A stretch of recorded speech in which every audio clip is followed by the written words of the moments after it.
आज इस सदन के सामने मैं सबसे पहले बिहार की महान जनता और अपने नेतृत्वकर्ता देश के यशस्वी प्रधानमंत्री आदरणीय नरेंद्र मोदी जी को, बिहार के सबसे लोकप्रिय नेता और बिहार के पूर्व मुख्यमंत्री आदरणीय नीतीश कुमार जी को, भारतीय जनता पार्टी के राष्ट्रीय अध्यक्ष आदरणीय नितिन नवीन जी को, भारत सरकार के गृह मंत्री आदरणीय अमित शाह जी को और तमाम जो हमारे एनडीए के साथी जो सभी नेता हैं, सबका मैं धन्यवाद देता हूं, जिन्होंने और यहाँ पर जो माननीय सदस्य हमारे सभी हैं, सबने मुझ में विश्वास व्यक्त किया।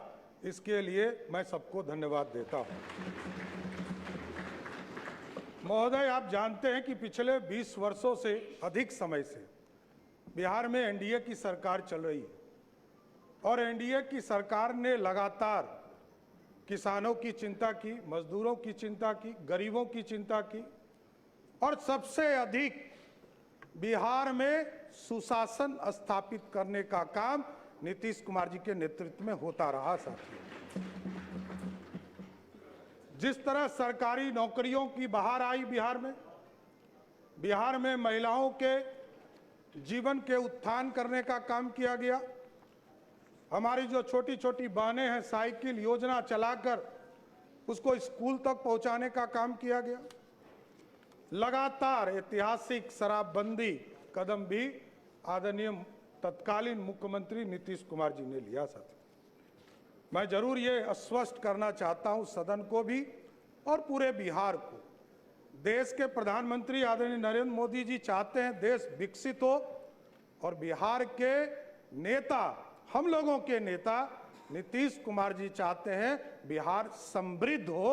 इस पर काम हमको करना है और जिस तरह नीतीश कुमार जी के नेतृत्व में CCC पर कोई समझौता नहीं किया गया, चाहे वो क्राइम हो, करप्शन हो और कम्युनिज्म हो, इन तीनों चीजों पर कभी समझौता नहीं किया गया। आगे भी किसी भी कीमत पर कोई समझौता ये सरकार नहीं करेगी। साहब, सही बात है, कुछ लोग को चिंता रहती है, कुछ लोगों को लगता है हमारा पाठशाला, यही बपौती से बाहर निकलिए, किसी की बपौती नहीं है ये सत्ता।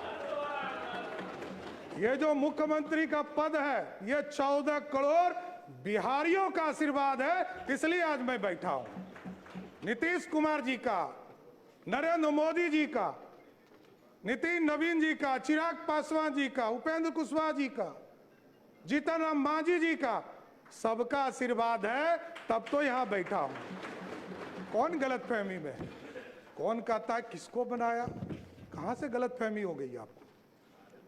अरे मेरी तो राजनीति उत्पत्ति हुई है, मैं बता रहा हूं इस सदन के अंदर। नीतीश कुमार जी को मुख्यमंत्री बनाना था। 94 में समता पार्टी का निर्माण हुआ, मेरे पिताजी संस्थापक सदस्यों में से एक हुए। 1995 में सदस्य बनकर आए और लालू यादव जी ने मुझको जेल में डाला। मैं ही नहीं, मेरे 22 परिवार के सदस्यों को जबरदस्ती जेल में भेजा। लोग कहते हैं लालू यादव का, इसलिए मैं ऑफिशियल बयान कर रहा हूं, इसलिए मैं कोट कर रहा हूं कि लालू यादव जी ने मिलर स्कूल के मैदान में क्षमा मांगा था कि हमसे गलती हुई, इसलिए बोल रहा हूं। और मेरे कई चीजों पर ये लोग चर्चा करते, केस, मैं तो कह ही रहा हूं इस सदन में कई बार मैंने कहा, नीतीश जी नहीं होते तो लालू जी मुख्यमंत्री होते क्या? लालू जी को भी मुख्यमंत्री नीतीश कुमार जी ने बनाया, ये आपको जानकारी होना चाहिए। यहां बैठे हैं वरिष्ठ साथी, इन लोगों से मिलिएगा, आपको पता चल जाएगा। और कोई किसी के पाठशाला से नहीं होता है।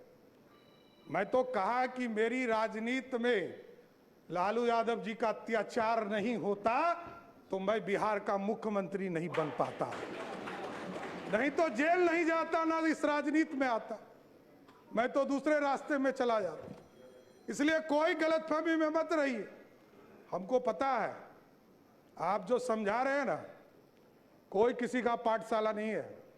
ये लोकतंत्र है, यही भारतीय जनता पार्टी है साथियों, जिस पार्टी ने हमको लीडर ऑफ ऑपोजिशन भी बनाया, भारतीय जनता पार्टी का अध्यक्ष भी बनाया और दो बार डिप्टी सीएम बनाया और आज बिहार का मुख्यमंत्री बनाया है। किस गलतफहमी में आप हैं? सबको, पूरी पार्टी एक है, कोई गलतफहमी में मत रहिएगा। न्यूज चलाने वाले चलाते रहेंगे, आप कंफ्यूजन में रहिएगा। हम सब एक हैं और पूरा एनडीए कुनबा एक साथ मिलकर सिर्फ और सिर्फ बिहार के विकास का काम करने का काम करेगा सब। और हम लोग को पता है, कई लोग कहते हैं, बहुत चर्चा चल रही है, मैंने देखा सोशल मीडिया, नए नए मीडिया के रूप आए हैं, मैं खुद भी नहीं समझ पाता हूं।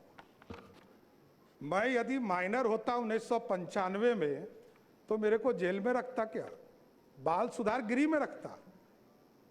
1995 में मैं जेल में रहा और ये सारे मामले कोई नया नहीं है। मैं लोअर कोर्ट लड़ा हूं, हाई कोर्ट लड़ा हूं, सुप्रीम कोर्ट लड़ा हूं, सब बार लड़कर जीतकर यहां बैठा हूं, कहीं कहीं दिक्कत नहीं। जो आदेश सुप्रीम कोर्ट का होता है, न्यायालय का होता है, वही करता हूं। और डिग्री में आप भाई पीछे छूट गए। मैं तो यूजीसी हो या यूनिवर्सिटी का मान्यता हो, जब तक उसका प्रमाणित नहीं किया गया तब तक मैं एफिडेविट में अपना, और इसके लिए भी अब चर्चा होगी कि एफिडेविट हाफिडेविट आप कह रहे हैं। अरे भैया, ये बिहार के लोग अब ये बोल रहे हैं कि 3 बार आपका शब्द बदल गया। अरे भाई, मैं 6ठी बार मंत्री के दर्जे में हूं, मुख्यमंत्री हूं। 1999 में पहली बार मंत्री बना, 27 साल हो गए। जितने समय के बाद तो लोग राजनीति छोड़ देते हैं। अभी हमारे भाई अख्तरुल जी ने कहा कि सबसे युवा मुख्यमंत्री, लालू जी सबसे पहले युवा मुख्यमंत्री हुए, लेकिन पूरे बिहार को लूटने में लग गए। इसलिए युवा नहीं, बिहार को समृद्ध बनाना है, बिहार की समृद्धि के लिए काम करना। बिहार में नीतीश कुमार जी और प्रधानमंत्री जी ने जो संकल्प लिया है, 1 करोड़ लोगों को सरकारी नौकरी और रोजगार देना है, इस वादे पर काम करना है। और महिलाओं के लिए स्पष्ट बताना चाहता हूं, नीतीश कुमार जी एक गार्जियन के तौर पर बिहार में काम करते रहे। आदरणीय प्रधानमंत्री जी लगातार महिलाओं के सम्मान में आगे बढ़ रहे, और अभी कह रहे थे ना कि आरक्षण के अंदर आरक्षण दे दीजिए। विजय बाबू उठे तो इनको कहे कि दर्द हो रहा है। आज देख लीजिए, हमारी बहनें यहां बैठी है, 29 विधायक हैं यहां पर, उसमें से 23 विधायक सिर्फ ओबीसी या दलित समाज से है, 2/3 से अधिक। जब आरक्षण होता, आज यदि संसद में बिल पारित हो गया होता तो यहां 29 नहीं, 122 विधायक जीतकर हमारी बहनें आएंगी। यह व्यवस्था चाहते हैं मोदी जी, और नीतीश कुमार जी ने तो इसके लिए किया, इसके लिए किया। 2006 में जब कानून बना रहे थे पंचायती राज के अंतर्गत, तो 50% महिलाओं को आरक्षण दिया, और 50% महिलाओं को आरक्षण दिया तो आपको जानकर खुशी होगी कि आज के तारीख में नगर निकाय में और पंचायती राज में 59% महिलाएं चुनाव जीतकर आ रही है, मतलब 50 से 59 हो गया। इसलिए महिलाओं का सम्मान करना पड़ेगा। और मैं तो गारंटी देता हूं कि स्पष्ट तौर पर बिहार की पुलिस काम करेगी, और महिलाओं के तरफ कोई भी गलत नजर उठाता है तो उसको पताल से भी निकालने का काम हमारी पुलिस करेगी साथी। और बिहार में सुशासन, लगातार कई साथी हमारे काम करते रहे। यहाँ पर राजस्व में आपने देखा कई चीज़ों को 2011 में से लगातार लोक सेवाओं का अधिकार कानून लागू किया गया। बिहार भूमि पोर्टल शुरू किया गया, ई मोटेशन की सुविधा शुरू की गई। उसके बाद दिलीप जायसवाल जी आए, उन्होंने इसको आगे बढ़ाया, ई प्रयोजन को। विजय सिन्हा जी आए, उन्होंने ई मापी की व्यवस्था कराया। राजस्व न्यायालय में ई कोर्ट की व्यवस्था कराया। संजय सरावगी जी थे, इसको पूरा डिजिटल कराने का काम किया। लेकिन जरूर आश्वस्त करता हूं साथियों, आपने मौका दिया है 3 चीजों को, ब्लॉक, अंचल और थाना, इसको मेरा सीएमओ इसको पूर्ण रूप से देखेगा और बिहार की जनता को पूर्ण रूप से सारी सुविधा मिल सके, इसकी सुनिश्चित करने का काम किया जाए। इसलिए पूरे बिहार की चिंता लगातार आदरणीय नीतीश कुमार जी के नेतृत्व में होता रहा है। प्रति व्यक्ति को दुगना आय हो सके, इसकी चिंता करना है। तेजी से औद्योगिक विकास हो सके, इंडस्ट्री को आगे बढ़ा सके। और आपको जानकर खुशी होगी, लोग कहते हैं कि इन्वेस्टमेंट कहाँ है। मैं बताना चाहता हूँ, 2024 के 28 जनवरी को हम लोगों ने ओथ लिया आदरणीय मुख्यमंत्री नीतीश कुमार जी के साथ। मैं फाइनेंस डिपार्टमेंट में काम कर रहा था। हमें यह ज्ञात होते रहा कि कई चीजें बिहार की जनता को हम बता नहीं पाए। और आपको जानकर खुशी होगी कि पिछले 2 साल में बिहार में 1,36,000 करोड़ का प्राइवेट इन्वेस्टमेंट सिर्फ बिहार में कराने का काम किया गया। और इसको टारगेट लिया है हम लोगों ने कहा है कि अगले 1 साल में, जब 1 साल पूरा हो, तो बिहार की जनता को प्राइवेट इन्वेस्टमेंट के सेक्टर में लगभग 5 लाख करोड़ रुपए का इन्वेस्टमेंट सिर्फ बिहार में हो, इसकी चिंता करनी है।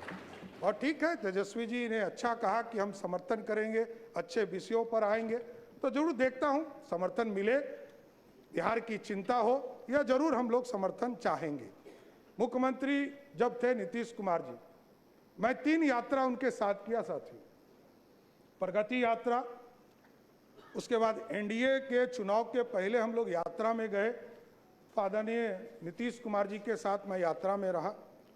और जब समृद्धि यात्रा, जब वो राज्यसभा के सदस्य के नॉमिनेशन कर लिया उन्होंने और जब निर्वाचित भी हो गए, तो उन्होंने कहा कि बिहार की जनता के बीच में हम जाएंगे। उन्होंने आशीर्वाद दिया था उसके बीच में जाकर, और तब उन्होंने कहना शुरू किया कि यही लोग बिहार देखेंगे। हम लोगों को कहा कि आप लोगों को बिहार देखना है और मैं दिल्ली रहूंगा, दिल्ली से बिहार का हक बिहार को दिलाने का काम करूंगा सर। और नीतीश कुमार जी को कौन हटा सकता है? कोई गलतफहमी में मत रहिए। नीतीश कुमार जी को कभी कोई ना राजनीति से हटा सकते हैं, ना कोई दिल से हटा सकते, क्योंकि नीतीश कुमार जी इच्छा शक्ति वाले नेता हैं। हम लोग सोचते थे कि कैसे ये डिसीजन ले रहे हैं। मैं उनका सेकेंड नंबर था, मैं जान रहा था। पार्टी ने उस समय हमको नहीं कहा था कि हम मुख्यमंत्री होंगे। पार्टी ने जब निर्णय लिया तब मुझे पता चला। लेकिन वो जब कहते थे कि आप लोग को संभालना है बिहार, हम लोग को आश्चर्य लगता था कि जो व्यक्ति 20 साल से मुख्यमंत्री है और लगभग 50 साल से राजनीति में, सार्वजनिक जीवन में जी रहे हैं, ये सत्ता छोड़ रहे हैं। और कई बार यहाँ पर कई कैबिनेट के साथी हैं हमारे, आप पूछिएगा अकेले में, सबको लगता था जब वो लास्ट कैबिनेट कर रहे थे और कहे कि हम इस्तीफा देने जा रहे, तो सबको लगा कि ये क्या हो रहा है। लेकिन ये नीतीश कुमार जी की इच्छा शक्ति थी कि आज सम्राट चौधरी बिहार का मुख्यमंत्री है, इससे मैं कभी डिफर नहीं करता हूं साथियों। इसलिए साथियों, लगातार बिहार के विकास के लिए ही काम करना है, हमारे पास कोई दूसरा काम नहीं है। बिहार के विकास की बिहार की समृद्धि के लिए काम करना, स्वास्थ्य व्यवस्था को और मजबूत करना है। कई लोगों ने काम किया है इसके ऊपर, नीचे ब्लॉक से लेकर ब्लॉक, अनुमंडल, जिले में कैसे लोग वहां से ट्रांसफर करने की व्यवस्था को समाप्त करना है, वहीं लोग रहे, यहां आने की जरूरत नहीं है। यहां तो पीएमसीएच पूरे प्रदेश से रिसर्च के साथ साथ यहां पर इलाज करने का काम किया जाता है। लेकिन ऐसी व्यवस्था करनी है कि जिले में यदि कोई बीमार पड़े तो अगले 2-3 दिनों तक जिले में ही रहकर उसका इलाज हो सके साथियों, यह व्यवस्था खड़ा करना। और अभी हम लोग जुलाई के माह में सभी प्रदेशों में, सभी प्रखंडों में यह निर्णय था हम लोगों का कि हम लोग जब चुनाव में जा रहे थे एनडीए के घोषणा पत्र में हम लोगों ने तय किया था कि उस शिक्षा को बढ़ाने के लिए हम लोग सभी प्रखंडों में एक एक डिग्री कॉलेज खोलेंगे। जो 208 डिग्री कॉलेज बिहार सरकार ने तय कर दिया है और 1 जुलाई के बाद किसी दिन भी उसको चालू करने का काम बिहार की सरकार करेगी। किसानों के आय के लिए लगातार कृषि रोड मैप 1, 2, 3 लगातार इसकी बैठकें चलती रही। और आज मैं बताते हुए खुशी हो रहा है कि जिस बिहार में लोग पानी से डरते थे, लोग कोसी से डरते थे, अभी बीच के कालखंड में जब दिल्ली में सांसदों के लिए नया भवन बन रहा था तो मैंने एक नाम प्रस्ताव किया, कोसी। तो लोगों ने गूगल पे सर्च किया तो कहा कि ये तो अभिशाप है। हमने कहा कि अब अभिशाप नहीं है। इसलिए नहीं है कि जिस बिहार, उत्तर बिहार में बिहार के लिए कृषि योग्य जमीन 10 लाख हेक्टेयर जमीन था, आज उसी कोसी और कई नदियों को, इसके पानी को कंट्रोल करके आज लगभग 22 लाख हेक्टेयर जमीन कृषि योग्य हो गया, जो दुगना है। इसलिए अब कोसी अभिशाप नहीं है, कोसी को वरदान बनाना है और कोसी वरदान बन रहा है धीरे।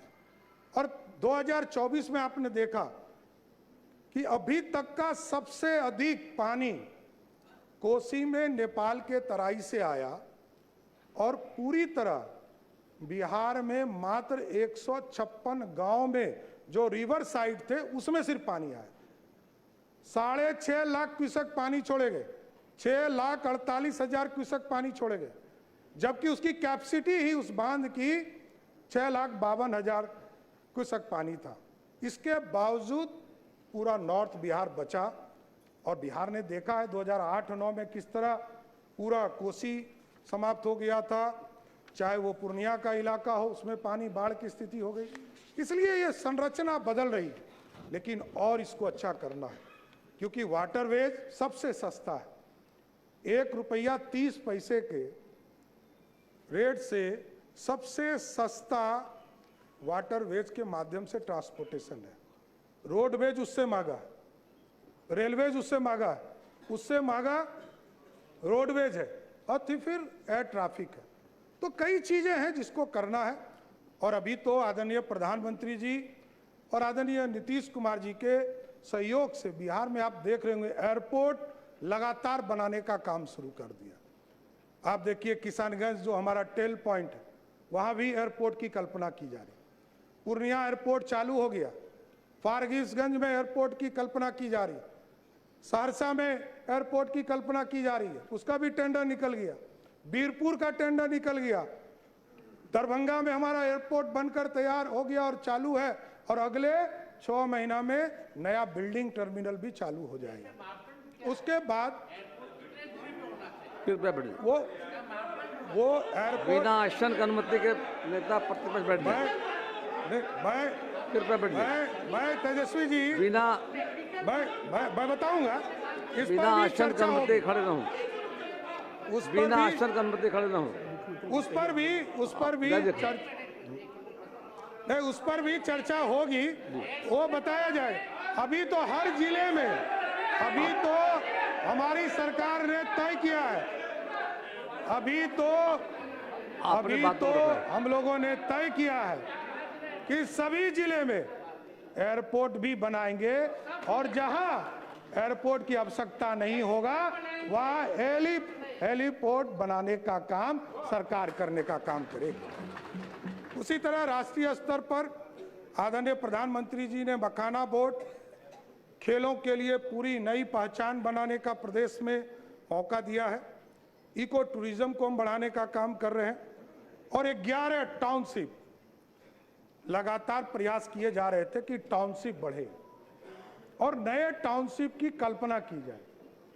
इस बार पिछले कैबिनेट में मैं सभी साथी को धन्यवाद देता हूं और बिहार की जनता को धन्यवाद देता कि 11 टाउनशिप हम बनाने जा रहे हैं और सब ऐतिहासिक तौर पर जो हमारी विरासत है उसके नाम पर बनाया जा रहा है। पटना में पाटलिपुत्रा लगभग 60,000 एकड़ जमीन में उसको बनाने का काम किया जाएगा और जिसका नाम पाटलिपुत्रा होगा साथियों। गया जी में जो टाउनशिप बनाया जाएगा उसका नाम मगध के नाम पर रखा गया, क्योंकि इस देश का पहचान भी मगध के तौर पर। मुंगेर जिस धरती से मैं भी आता हूं, उस इलाके को अंगराज कर्ण के तौर पर जाना जाता था और कहते थे लोग कि अंग प्रदेश है, उसको अंग के नाम से वहां टाउनशिप बनाने का काम। भागलपुर जहां ऐतिहासिक धरती है, जहां विक्रमशिला यूनिवर्सिटी होता था, वहां उसको विक्रमशिला के नाम से जाना जाए।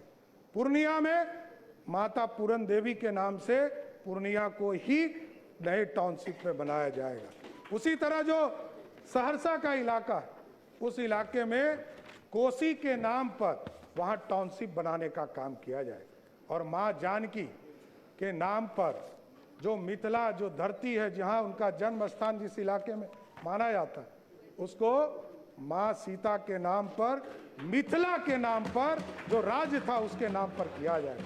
और जो नीतीश कुमार जी ने घोषणा किया था स्वयं, वो था सीतामढ़ी की पावन धरती पर जाकर जब मां सीता के जन्म स्थान पर भव्य मंदिर बनाने का काम शुरू किया गया तो कहा गया कि हम यहाँ सीतापुरम एक नया शहर बनाने का काम करेंगे। उसी तर्ज पर तिरहुत मुजफ्फरपुर में, सोनपुर के इलाका में हरिहर बाबा है, हरिहरनाथपुर बनाने का काम किया जाएगा। और जो छपरा का इलाका है उसमें सारण, जो पुराना कमिश्नरी माना जाता है, पुराना जिला माना जाता है, उसके नाम पर बनाने का काम किया जाए। इसलिए पूरी तरह अर्बन के भी सेक्टर में इसको आगे बढ़ाने का काम किया जाए। अभी महिलाओं की सुरक्षा की चिंता लगातार लोग करते रहे और हम लोगों ने तय किया था कि जो स्कूल में छुट्टी होती है, कॉलेज में, महिला स्कूल में, महिला कॉलेज में जब छुट्टी होती है तो उसके लिए एक सुरक्षा के मापदंड को आगे बढ़ाना है। कई घटनाएं सामने आई प्रकाश में, उसको देखते हुए हम लोगों ने निर्णय लिया कि अब सभी स्कूल और कॉलेज के सामने पुलिस दीदी पिंक स्कूटी के साथ खड़ी होंगी और पूरे प्रदेश में महिलाओं की सुरक्षा को बढ़ाने का काम किया है। इसलिए अभी हम लोगों ने जो पहली कैबिनेट थी उसमें कई फैसले लिए। उसमें हरिहरनाथ बाबा को भी, जिस तरह बाबा विश्वनाथ काशी में स्थापित है, प्रधानमंत्री जी ने जिस तरह कॉरिडोर बनाया, उसी तर्ज पर हम लोग सोनपुर में भी हरिहर बाबा नाथ के नाम पर कॉरिडोर बनाने का काम करेंगे, जो लगभग 680 करोड़ का कॉरिडोर होगा और उनके आशीर्वाद से पूरा बिहार और समृद्ध हो, इसकी कामना भी करते रहेंगे। कई चीजों की लगातार माननीय विधायकों के द्वारा चिंता रहती थी कि जो रोड एक्सीडेंट होते थे उसको इंश्योरेंस सेक्टर में जाना पड़ता था। हम लोगों ने तय किया, आदरणीय वित्त मंत्री जी, आदरणीय विजय बाबू, सब लोगों ने इसको तय किया कि अब जो रोड एक्सीडेंट होंगे उसमें इंश्योरेंस का भी पैसा 4 लाख मिलेगा और सरकार भी अपने स्तर से उसको 4 लाख रुपया घटना के बाद देने का काम करेगी। इसी तर्ज पर कई चीजें हैं जिसको लगातार आपके समर्थन की जरूरत है और आप लोग लगातार समर्थन करते रहिए। ये जरूर आश्वस्त करता हूँ कि कई सेक्टर हैं जिसमें काम करने की जरूरत और भी है। नीतीश जी भी कहते थे कि जो हमारे ब्लॉक के स्कूल हैं उसमें मॉडल स्कूल की स्थापना करना है। जिला में जो जिला स्कूल होता था उसको पूरी तरह व्यवस्थित करना है और नए जो पूरी संरचना बनेगी उसके साथ साथ जोड़ने का कि हम ऐसी व्यवस्था खड़ा करें। कई लोग आते हैं और कहते हैं कि ऑफिसर के बेटा को पढ़ने के लिए बाध्य कीजिए। मैं बात तो नहीं कर सकता, लेकिन ये व्यवस्था जरूर इस सरकार को खड़ा करना है कि ऑफिसर और मंत्री का बेटा स्वयं सरकार के स्कूल में पढ़ना शुरू कर दे। ऐसी व्यवस्था खड़ा करना, इसको आगे बढ़ाना है। नीतीश जी ने पूरा इंफ्रास्ट्रक्चर दिया है, स्कूल में शिक्षक को पहुंचाया है और लगभग 5 लाख शिक्षकों की बहाली की और सबको मुख्य धारा में लाने का काम किया है। इसलिए हम लोग अब लगकर इसको आगे बढ़ाएंगे और पूरी व्यवस्था को खड़ा करेंगे। कई लोग चिंतित हैं कि किसका सम्मान होना चाहिए। अरे जो व्यक्ति जो परिवार में अपनी बहन का सम्मान नहीं करता हो वो दूसरे को सीख दे रहा है क्या? पूरा देश जानता है, कोई हमको नहीं बताने की जरूरत, लेकिन पूरा देश और दुनिया जानता है। देखिए, जब भी मैं बार बार कहता हूं, व्यक्तिगत हमला करिएगा तो व्यक्तिगत सुनना पड़ेगा। कभी भी व्यक्तिगत का जगह नहीं है। यह लोकतंत्र की धरती है, लोकतंत्र का मंदिर है। मैं जानता हूं, मैंने लालू प्रसाद जी के साथ भी काम किया है, मैं जानता हूं, बड़े नेता हैं, इसमें कहीं दो मत नहीं। लेकिन यदि वो सिर्फ अपने लिए नहीं जीते रहते तो ये सब लोग उनके साथ ही खड़े होते। और लालू जी सबसे पहले, ये आपको जानकारी दे देता हूं, सबसे पहले घुटना आरएसएस कार्यालय में ही जाके डाले थे, कोई दूसरे जगह नहीं। 33 विधायकों का समर्थन चाहिए था, सरकार ही नहीं बनती, हरदी ही नहीं लगता, मुख्यमंत्री ही नहीं बनते। और नीतीश कुमार जी का इसलिए मैंने कहा योगदान है कि नीतीश कुमार जी नहीं होते तो लालू जी नेता ही नहीं बनते, एमएलए एमपी तो बन जाते। विरोधी दल का नेता बनाया और मुख्यमंत्री का उम्मीदवार बनाया, ये पूरा बिहार जानता है।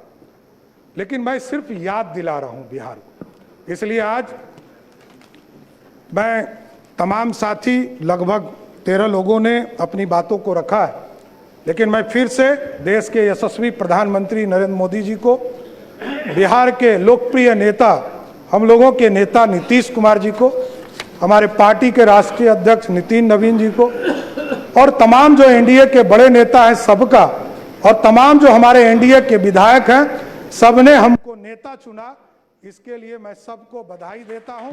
और मैं कोशिश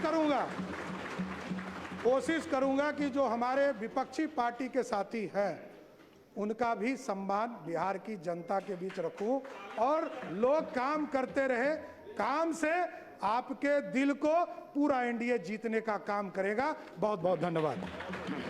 माननीय सदस्यगण, अब मैं मूल प्रस्ताव को रखता हूं। प्रश्न यह है कि यह सभा वर्तमान राज्य मंत्रिपरिषद में विश्वास व्यक्त करती है। जो इस प्रस्ताव के पक्ष में हाँ कहें, जो इस प्रस्ताव के पक्ष में ना कहें। मैं समझता हूं कि पक्ष में बहुमत है, यह प्रस्ताव स्वीकृत हुआ। माननीय सदस्यगण,